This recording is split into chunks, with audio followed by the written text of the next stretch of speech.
పాకిస్తాన్ భారత్కి ఒక లేఖ రాసింది. పాకిస్తాన్ నీటిపారుదల శాఖ భారత్కి ఒక లేఖ రాసింది. ఏమని? సింధు జలాలపైన నిర్ణయాన్ని పునఃసమీక్షించండి. భారతదేశానికి పాకిస్తాన్ జలవనరుల శాఖ లేఖ. తీవ్ర దుర్భిక్షం నెలకొంటుందంటూ ఆందోళన. స్వతంత్ర దేశంగా బలూచిస్తాన్ గుర్తించాలంటూ భారత్ ఐక్యరాజ్య సమితికి బిఎల్ఏ వినతి. బిఎస్ఎఫ్ జవాన్ను భారత్కు అప్పగించిన పాకిస్తాన్. ఆ దేశ రేంజర్ను విడుదల చేసిన భారత్. పాక్కు డ్రోన్లే కాదు సైనికుల్ని పంపిన తుర్కియో. సింధూర్లో 2 తుర్కియో జవాన్ల మృతి. కిరాణా హిల్స్లో ఏం జరిగింది? అణుధార్మికత లీక్ అయిందా? భారత్ పాక్ కలిసి డిన్నర్ చేయాలి. 2 దేశాల మధ్య యుద్ధాన్ని నేనే ఆపిన ట్రంప్ ఈడొకరు తయారైంది. ఇగో అయితే ఇది ఏది మన వాళ్ళ లేఖ రాసింది ఎక్కడుంది?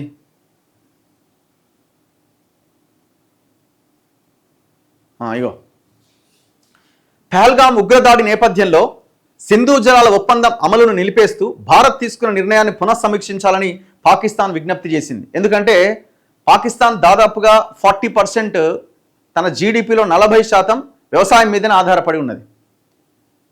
ఆ వ్యవసాయ రంగం మళ్ళీ సింధు జలాల మీదనే ఆధారపడి అక్కడ బతుకుతా ఉన్నారు. దాదాపు 80% వ్యవసాయ రంగం అంతా పాకిస్తాన్లో సింధు జలాల మీదనే ఆధారపడి ఉన్నారు. ఈ సింధు జలాల ఒప్పందాన్ని భారత్ పూర్తిగా రద్దు చేసి పడేసింది. దీంతో సుక్క నీరు కూడా అవతలికి పోతలేదు, ఇబ్బంది అవుతున్నది. సింధు జలాలు నిలిపివేస్తే పాకిస్తాన్లో తీవ్ర దుర్భిక్షం నెలకొంటుందంటూ ఆ దేశ జలవనరుల శాఖ భారత విదేశాంగ శాఖకు లేఖ రాసింది. దీనిపై భారత్తో చర్చించడానికి సిద్ధమని తెలిపింది. వాస్తవానికి భారత్ ఈ నిర్ణయం తీసుకున్నప్పుడు సింధు నదిలో నీళ్లు పారకపోతే రక్తం పారుతుందని వ్యాఖ్యానించిన పాకిస్తాన్ ఆపరేషన్ సింధు కాల్పుల విరమణ తర్వాత వెంటనే దారిలోకి వచ్చింది. కాల్పుల విరమణకు అంగీకరించిన సింధు జలాల ఒప్పందంపై వైఖరి మార్చుకోబోమని భారత్ తేల్చి చెప్పింది. పాకిస్తాన్తో చర్చలంటూ జరిగితే పీఓకే ఉగ్రవాదంపైనే జరుగుతాయని ప్రధాని మోదీ ఇప్పటికే స్పష్టం చేశారు. ఈ తరుణంలో పాక్ విజ్ఞప్తి చేయడం ప్రాధాన్యత సంతరించుకున్నది. 1960లో భారత్ పాక్ మధ్య సింధు జలాల ఒప్పందం కుదిరింది. సో ఇప్పుడు దారికి వస్తున్నారు నెమ్మదిగా, మాకు నీళ్లు కావాలి, నీళ్ళు లేవు. మరి అప్పుడేం చేశారు? భారత్ అంత కఠినమైన నిర్ణయం తీసుకుంది కాబట్టి వాళ్ళు దారిలోకి వచ్చినారు.